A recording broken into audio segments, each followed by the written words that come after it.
नमस्कार, मैं महेश वर्मा। आप देख रहे हैं डेमोक्रेटिक भारत। साथियों, हमने 15 अप्रैल को एक खबर डेमोक्रेटिक भारत पर लगाई थी और सोशल मीडिया और तमाम प्लेटफॉर्म्स पर 14 अप्रैल 2020 की बाबा साहब के जन्मदिन की खबर अलग अलग प्लेटफॉर्म पर वो प्रकाशित हुई, प्रसारित हुई और लोगों ने शेयर भी की। राजस्थान पत्रिका की वो खबर है जिसको लेकर लगातार ट्रेंड कर रही है और अपने लोग अपनी राय भी दे रहे हैं। सवाल खबर यह है, मैं आपको बता देना चाहता हूं कि 14 अप्रैल 2020 को लॉकडाउन था। इस समय लॉकडाउन चल रहा है तो लोग बाबा साहब का जन्मदिन बड़े हर्षोल्लास के साथ पूरे विश्व में लोगों ने अपने घरों में मनाया, लॉकडाउन की पालना करी। सरकार की जो एडवाइजरी है उसकी वो पालना कर रहे हैं कि किसी भी तरह से कोरोना वायरस से वो ना फैले, तो उसकी पालना करते हुए लोगों ने घरों में मनाई। लेकिन राजस्थान पत्रिका की दलित विरोधी मानसिकता को अगर आप देखें तो साफ तौर पर उस खबर को आप देख सकते हैं जिसमें उन्होंने लिखा था कि दलित समाज, जो अम्बेडकरवादी समाज है, उन्होंने लॉकडाउन की पालना नहीं करी। मैं आपको बता देना चाहता हूं, उसमें इन्होंने लिखा है कि तिजारा में मंगलवार को हुए डॉक्टर भीमराव की जयंती आस्थापूर्वक मनाई गई और स्थानीय नेताओं ने प्रतिमा पर पुष्प अर्पित कर श्रद्धांजलि दी। लेकिन उन्होंने लॉकडाउन के नियमों का खुलेआम उल्लंघन किया और नेताओं के मुंह पर ना तो मास्क था और ना ही सोशल डिस्टेंसिंग की पालना थी। आप जब इस फोटो को देखेंगे तो आपको खुद को लगेगा कि ये 14 अप्रैल 2020 का फोटो नहीं है, ये 6 दिसंबर 2019 का है, जब बाबा साहब का महापरिनिर्वाण दिवस से लोगों ने प्रतिमा पर जाकर माल्यार्पण किया। तो आप समझ सकते हैं कि सोशल डिस्टेंसिंग की बात क्यों कह रहे हैं। मैं आपको बताता हूं, इसका सवाल यह है। उससे पहले मैं आपको ये बता देना चाहता हूं कि उन्होंने बाद में खेद व्यक्त किया है। मैंने उस समय कहा था कि संपादक के स्तर पर या स्थानीय संपादक के स्तर पर ये खेद व्यक्त करेंगे, माफी मांगेंगे, लेकिन खेद व्यक्त करने में भी इन्होंने बाबा साहब का जो नाम है वो गलत लिखा है। तो आप देखें, और इसमें वो बाबा साहब का नाम लिखते हैं संविधान निर्माता भारत रत्न बाबा साहब डॉक्टर भीमराव ज्ञान प्रकाश अंबेडकर की जयंती मंगलवार को लॉकडाउन के चलते लोगों ने घरों में मनाई।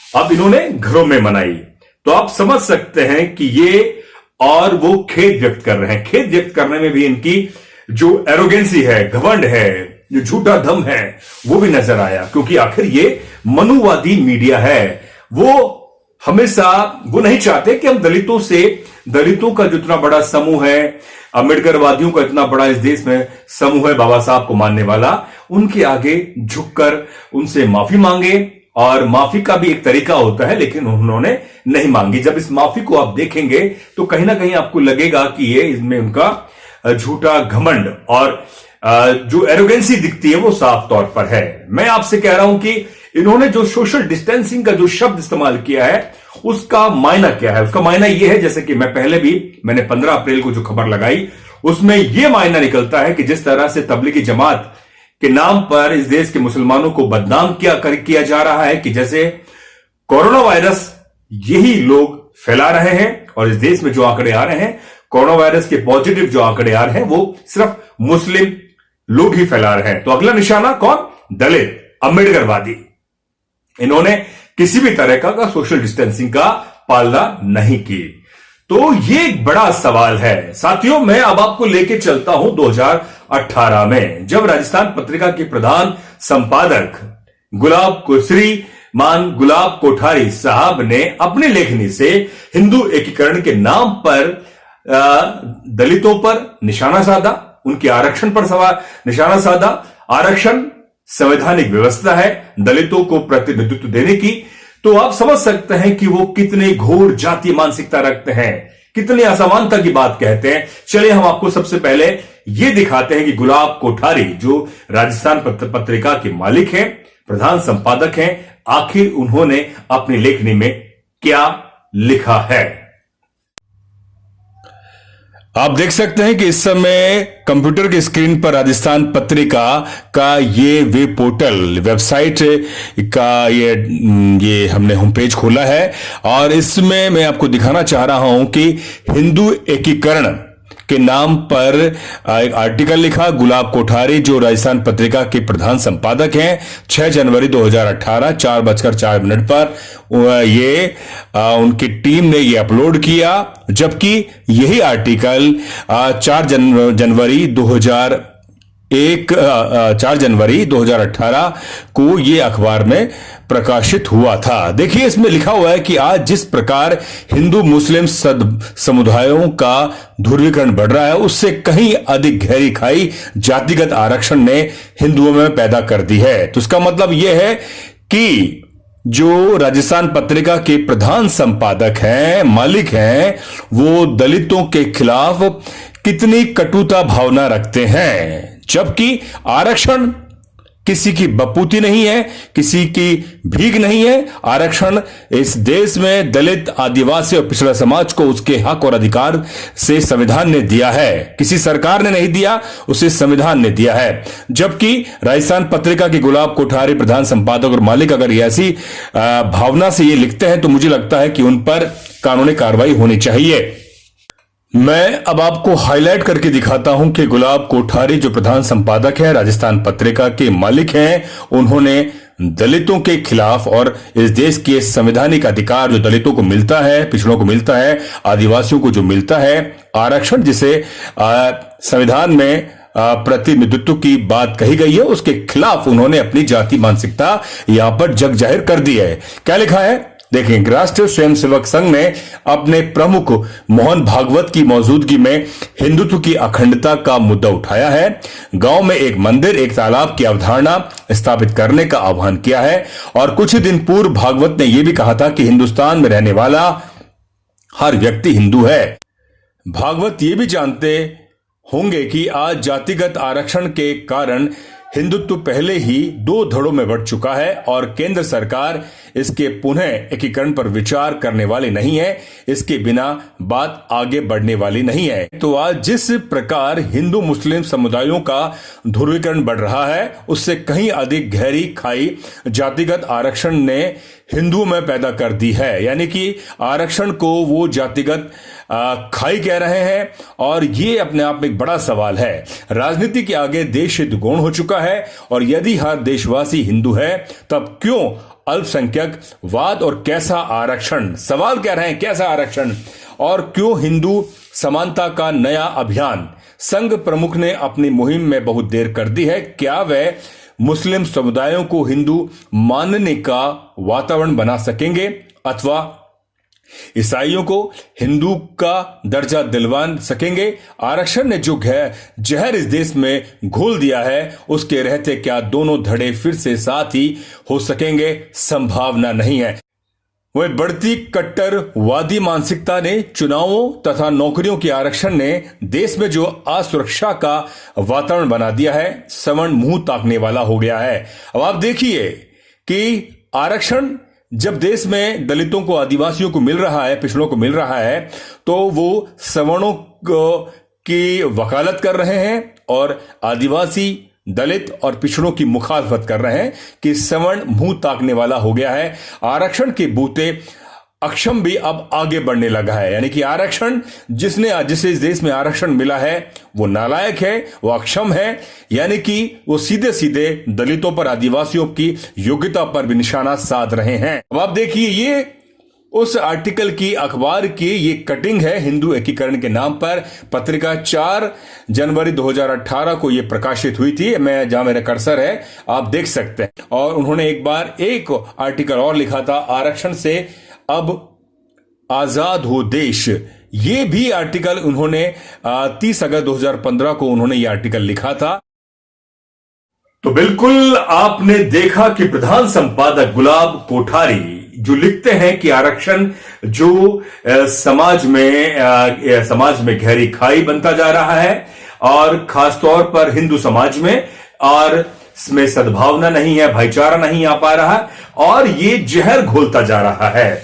और इन्होंने भागवत, जो मोहन भागवत है, आरएसएस के प्रमुख है, उनसे वो आह्वान कर रहे हैं कि कह रहे हैं कि आप ने जो एक मुहिम चलाई है हिंदू एकीकरण के नाम पर, उससे हिंदू कैसे एकीकृत होंगे। मैं इनसे कहना चाहता हूं कि आखिर आरएसएस के जो प्रमुख हैं, एक संस्था है आरएसएस, वो पूरे देश का ठेकेदार है या उस देश को यही चलाते हैं? हम क्यों माने आरएसएस को, हम क्यों माने मोहन भागवत को, और क्यों माने आपकी इस लेखनी को? लेकिन मानना इसलिए पड़ता है, गुलाब कोठारी साहब, आप मीडिया चलाते हैं, आप एक बहुत बड़ा अखबार चलाते हैं इस देश में, जिसमें आपके कई राज्यों में संस्करण निकलते हैं। आप सूचनाओं का, संवाद का, मीडिया का और जन सूचनाओं का एक बहुत बड़ा जरिया है। अगर आप कोई धार्मिक, सामाजिक पत्रिका निकालते, कोई अखबार या कोई चैनल चलाते, तो शायद महेश वर्मा, डेमोक्रेटिक भारत के संपादक, आपसे सवाल नहीं करता। सवाल इसलिए कर रहा हूं क्योंकि आपने दलित विरोधी, जाति विरोधी मानसिकता का यहां पर परिचय दिया है। आप कहते हैं कि जातीय जो दलितों ने, आरक्षण ने जहर घोल दिया है और ये गहरी खाई बनती जा रही है। मैं आपसे पूछना चाहता हूं, गुलाब कोठारी साहब, हजारों सालों से आपने सामाजिक जो आरक्षण है, सांस्कृतिक जो आरक्षण है, आप हजारों सालों से आप लेते जा रहे हैं। आप जिस बुनियाद पर आप जयपुर में, राजस्थान के अलग अलग और देश के अलग अलग कोनों में आपने जो संपत्ति अर्जित की है, इस देश से, इसकी व्यवस्था से आपने बहुत कम दामों पर अपनी संपत्ति को बड़ा निर्माण दिया है, आपने बड़े बड़े ऑफिस खड़े किए हैं। ये कहां से हुआ है? सरकार ने आपको मीडिया के नाम पर सस्ती जमीनें दी हैं, सस्ता, आपको सब कुछ सस्ता दिया है। ये क्या आपको सामाजिक और इस देश की व्यवस्था ने आपको आरक्षित नहीं किया है, आरक्षण नहीं दिया है? हजारों सालों से आप लगातार आरक्षण की बुनियाद पर आपके मंदिर, मठ, आपकी तमाम संस्थाएं होती रही हैं। 70-72 सालों में दलितों के पास एक छोटा सा आरक्षण आया है, जिससे वो अपनी आर्थिक स्थिति, सामाजिक स्थिति, सांस्कृतिक स्थिति और साथ ही राजनीतिक स्थिति को सुदृढ़ कर रहा है। और आप जैसी लेखनी पर टिप्पणी कर रहा है तो आपकी चूल्हे हिल रही हैं। सवाल यहां पर यह है, सवाल यह है, आप आरक्षण पर सवाल उठाते हैं, आप दलितों के प्रतिनिधित्व पर सवाल उठाते हैं, आप आदिवासियों के अधिकार पर आवाज, आप सवाल उठा रहे हैं, आप पिछड़ा समाज, इस देश का 55 से 60% है, उसके अधिकार पर सवाल उठा रहे हैं। आप जानते हैं कि आरक्षण क्या होता है? कभी आपने अपनी संस्था में देखा कि आपके यहां पर कितने दलित, कितने आदिवासी और कितने पिछड़े समाज से और कितने मुस्लिम समाज से हैं? कितने आपके संपादक, कितने आपके रिपोर्टर हैं जो दलित समाज से आते हैं? सवाल यह है, आपको आईना देखना पड़ेगा, क्योंकि आपके अंदर जातीय कटुता भरी हुई है। गुलाब कोठारी साहब, मेरे आपसे कोई जातीय दुश्मनी नहीं है। आप भी मीडिया चलाते हैं, मैं भी एक पत्रकार हूं, मुझे भी काफी अरसा हो चुका है। पूरी दलित और मीडिया पर मेरा भी शुद्ध है, तो आप समझ सकते हैं कि हम कितनी जातीय मानसिकता रखते हैं। इस देश के अंदर अगर आपको समानता रखनी है, भाईचारा रखना है, तो आप क्यों नहीं मुहिम चलाते जाति तोड़ने की?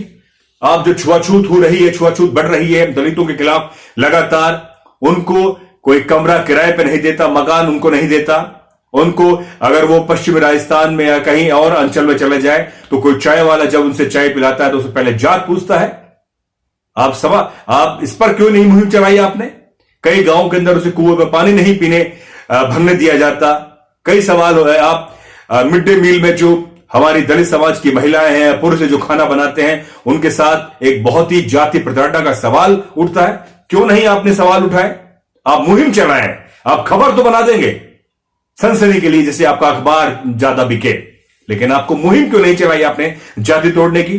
उन सामंतवादी, उन ब्राह्मणवादी, उन घोर जातिवादियों के खिलाफ, लेकिन नहीं चलाएंगे। आप खुद जातिवादी हैं। क्यों आपने सामंतवादी जो लगातार दलितों पर हमला कर रहे हैं उनके खिलाफ आपने मुहिम नहीं चलाई? सवाल यहां पर है।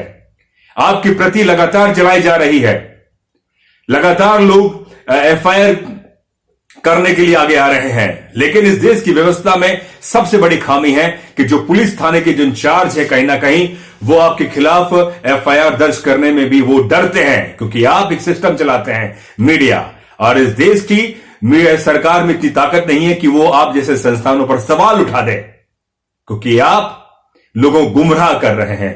मैंने आपको प्रत्यक्ष को प्रमाण की जरूरत नहीं होती, ये आपने लगातार ऐसे कई प्रमाण आपके हैं। मैं किसी हवाई की बात नहीं कर रहा, मैं कोई जुमलेबाजी की बात नहीं कर रहा। आपने जो लिखा है उसी के तथ्यों पर आधारित डेमोक्रेटिक भारत आपसे बात कर रहा है। आप 14 अप्रैल की खबर पर आप एक बड़ी टिप्पणी लिख सकते थे, आप एक बड़ी मुहिम चलाकर एक बड़ा संपादकीय लिख सकते थे, लेकिन आपने बहुत छोटा सा खेद व्यक्त किया है। उस खेद में भी आपका घमंड नजर आता है। तो क्यों ना आखिर आपके अखबार का सामाजिक बहिष्कार किया जाए? क्यों ना आपके पेपर को हम ना खरीदें? क्यों ना खरीदें? सवाल यह है। इस देश का सबसे बड़ा उपभोक्ता दलित, आदिवासी और पिछड़ा है। उन्हीं के पैसों पर आपके संस्थान चल रहे हैं, उन्हीं के पैसों पर आप सरकार से करोड़ों अरबों रुपए का विज्ञापन लेते हैं, आप बाजार से विज्ञापन लेते हैं। आप उन्हीं समाज की आप 5% उनके अधिकारों की खबर नहीं दिखाते, उनकी मुहिम की आप खबर नहीं दिखाते। सवाल यहां पर है गुलाब कोठारी साहब, मुझे आपके स्थानीय संपादकों से, रिपोर्टरों से कोई बात नहीं करनी, मैं आपसे ही सवाल कर रहा हूं। क्यों नहीं आपने अपने इस मुहिम में जाति व्यवस्था को तोड़ने की, धर्म सद्भावना की, आगे आने की सद्भावना के तहत एकजुटता की बात कही? आप सीधे तौर पर ध्रुवीकरण की बात कर रहे हैं, समाज को तोड़ने की बात कर रहे हैं। सवाल यहां पर है गुलाब कोठारी साहब, आप बड़े बड़े सेमिनार्स के अंदर मीडिया एथिक्स की बात करते हैं, सेमिनार में पत्रकारिता की बात करते हैं, यहां आपकी धज्जियां उड़ जाती हैं। इस तरह का मीडिया चलाएंगे? इस तरह की शिक्षा देंगे? इस तरह का मीडिया चैनल चलाएंगे? इस तरह की अखबार चलाएंगे? सवाल यह है, आप खुद इस देश की समानता की, सद्भावना की, भाईचारे की, धर्म निरपेक्षता की पाठशाला में आप जाइए और जब जाकर आप एक खेद व्यक्त करके आप एक संपादकीय लिखें, तब इस देश का जन अवाम, जो इस देश का 80 से 90% जन अवाम जो आरक्षित के बुनियाद पर अपनी आर्थिक स्थिति और सामाजिक स्थिति पर सुदृढ़ हुआ है, तब वो आपको माफ करेगा, अन्यथा आपको वो माफ नहीं कर सकता। आपके जैसे तमाम मनुवादी मीडिया चैनल्स हैं, आप देखेंगे रात दिन जहर घोला हुआ है जाति के नाम पर, धर्म के नाम पर, लेकिन उन पर भी लगातार केस दर्ज हो रहा है, उन पर भी मामले दर्ज हो रहे हैं, लोग उन पर भी टीका टिप्पणी कर रहे हैं। तो महेश वर्मा डेमोक्रेटिक भारत के माध्यम से आप पर यह सवाल उठाता है कि आप अपनी खेद व्यक्त करें संपादकीय लिखकर, और माफी मांगने में कोई नीचा नहीं हो जाता, इसमें ही आपका बड़ापन होगा, क्योंकि आप इस देश में एक बहुत बड़ा मीडिया संस्थान चलाते हैं। तो साथियों, मेरा साफ तौर पे कहना है कि सामाजिक बहिष्कार किया जाए और इस राजस्थान पत्रिका जो पेपर है उसको ना खरीदें, जिससे कि उनको असर पड़े, उनको आर्थिक से असर पड़े, भले ही थोड़ा सा असर पड़े, लेकिन एक मुहिम जब चलेगी तो इनको पता लगेगा कि इस देश का दलित और आदिवासी और पिछड़ा समाज अब जाग गया है। तो साथियों, हमारी ये विश्लेषण और हमारा ये जो खबर है वो आपको कैसी लगी, आप हमें राय लिखकर दें, और साथ ही आप डेमोक्रेटिक भारत को सहयोग कर सकते हैं। आप लाइक करें, शेयर करें, ज्यादा से ज्यादा इस खबर को शेयर करें, और हमारी पूर्व की तमाम जो हमारी खबरें हैं, विश्लेषण हैं, उसको भी आप देख सकते हैं, लाइक कर सकते हैं और शेयर कर सकते हैं। तो दीजिए महेश वर्मा को इजाजत। शुक्रिया।